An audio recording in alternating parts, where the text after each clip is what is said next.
Coming up on SBU TV, we take a look at how students fare once they leave college, and St. Bonaventure adds another Division I sport.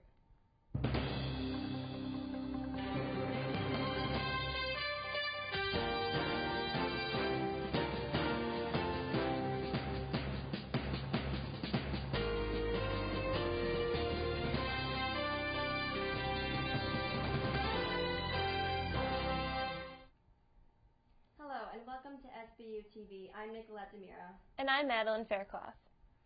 A New York State grant will fund the building of a new rehabilitation center for women in Cattaraugus County. Amelia Kibbe has the story. If things go as planned, Cattaraugus County may soon have a new residential facility for the treatment of women with substance abuse issues. The county's Council on Addiction and Recovery Services Executive Director, Michael Prutsman, says due to New York State awarding the council a $1.9 million grant, the 20-bed facility may be completed by the end of the year. In other words, it's not inpatient, it's not detox, it's a community residence. Prutsman said many Cattaraugus County women do not have what they need for a full recovery. Soon, he hopes, that will change. The facility will fill in a crucial step in what Prutsman explains as a complete rehabilitation program. And we've just seen an awful lot of women relapse that really didn't need to, and the only reason they did was that we didn't have that level of care. The facility may also accept patients from other counties. Typically, right now, majority of our clients in both outpatient and residential services, they either have a diagnosis of a heroin, opiate addiction, or alcohol. Currently, the council is determining an exact location to begin construction. And our goal is to reassimilate people into society so they can, become productive and be proud of who they are. At SBU TV, I'm Amelia Kibbe. A 16-bed facility exists for men in Weston Mills, located east of Olean. The New York Times released an article about economic diversity and student outcomes at St. Bonaventure. Brittany Slomba reports. A recent study by the New York Times estimates how St. Bonaventure University compares with its peer schools in economic diversity and student outcomes. 40% of St. Bonaventure students come from the top 20%. Less than 1% of students came from a poor family but became a rich adult. These results are based on millions of tax records. Department of Finance professor Giles Bootheway didn't think any of the results or percentages were particularly surprising. Students tend to go where their parents tend to go, and this is especially so at Bonaventure, which has a prodigious repeat business. So it's not as competitive as people think. Giles added that St. Bonaventure's success is dependent on the local economies of where the students come from. Just through my own observation, I've seen places over the past 5 years like Buffalo, like Rochester, like Syracuse, who are coming up. These are no longer the depressed cities that they were 5-10 years ago. And I think that is reflected in the better numbers we saw in enrollment last year, and I expect that to continue. For SBU TV, I'm Brittany Slomba. To view the article, visit NewYorkTimes.com. Seeing is believing, and several St. Bonaventure students recently saw a historic event. Ethan Kibbe reports. Millions of people tuned in to see President Trump's inauguration. Those who watched on television saw a man standing behind a podium giving an address. But what's it really like to be there? St. Bonaventure's Dr. Danette Brickman took a group of political science students to the event. She's been to 9 inaugurations and says the biggest difference is the crowd. It does give you a different perspective when you're there in person versus just watching it on television, where all you're hearing is the new president and what he has to say, not what the people around you are saying. Sophomore Dahron Wells says seeing a president is a surreal experience. You kind of like fangirl a little bit, because you're just like, this is a person you see on the news every day. Every night, you hear about him every day, and now you're seeing him in person. J.W. Cook notes an overwhelming feeling of patriotism. You will never feel more like an American than standing there and witnessing a president being sworn into office. As Wells says, though, the best part of witnessing an inauguration is just being there. If you watch it on TV, you're watching history. Being there, you're a part of history. And yes, everyone else can say, like, I watched it on TV, but I saw it happen. I was there. For SBU TV, I'm Ethan Kibbe. Students also participated in workshops with lobbyists and representatives. Over 500,000 women came together this past week. How did St. Bonaventure University join in? Catie Brown has the answer. Last Saturday, the Women's March took on Washington, D.C. to advocate for a multitude of women's issues. The strategically planned march brought hundreds of thousands of women right to D.C.'s doorstep. Unfortunately, I wasn't able to make it to the march, but I was able to make it to the demonstration right here on campus. The demonstration was held in the Hickey Dining Hall on Friday to highlight the Women's March the next day. Definitely, I think that it brought awareness. That was the point of doing the demonstration. If not awareness, I think it brought a sense of like having a voice. You know, it doesn't have to be big, it doesn't have to be expensive and fancy, as long as the message is being sent through. And that's all I think that's the focus right now. One student who participated in the march at Washington agreed that the demonstration was just as important. I think it just goes to show that no matter where you are, no matter who you are, you can do something. You have a voice. Even if you don't feel like you do, you have a voice. She recounted her experience and her reasons to be there. It was the most empowering thing I have ever experienced. I was there on Saturday not only for me, but for all of the people who could not be there. Although the demonstration wasn't as big as D.C., it's vital to the community.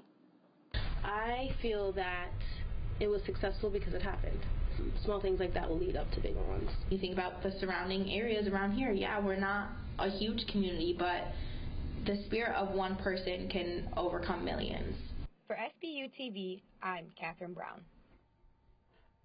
Of course, this isn't the end of the Women's March movement. Visit the link below to get more involved. The men's basketball team had an impressive comeback after being down by 18 against St. Joseph's University on Tuesday. Hailey Rose Gattuso reports.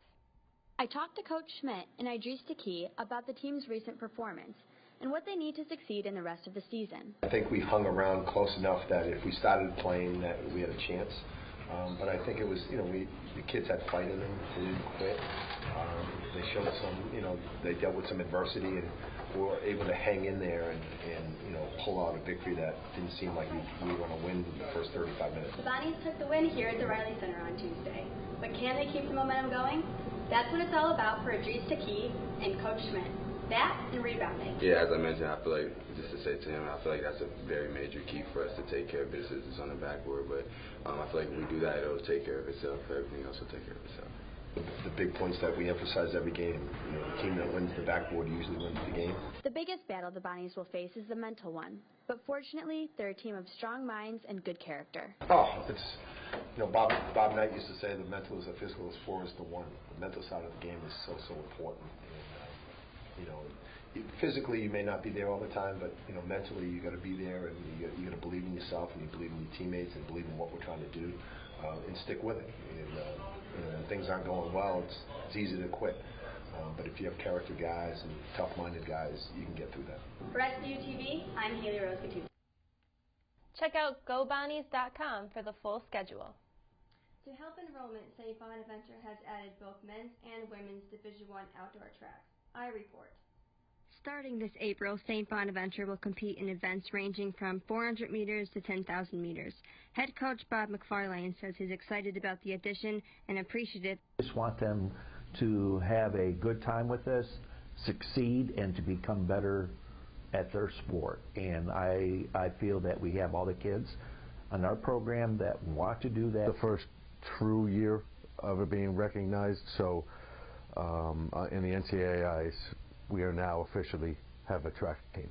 By adding outdoor track, enrollment at the university has improved. Adding it, you're giving that opportunity for the kids to compete in the fall and in the spring, which makes it more attractive for kids to come. Those a part of the cross-country and track program have been recruited to run track in the spring and are also expected to run cross-country in the fall. With 2 programs at once was really cool to me, and that's probably the biggest factor in why I chose to come. I only chose here because of the team, I would have to say, and the coach, just the program in general seemed much better than any of the others I was looking at.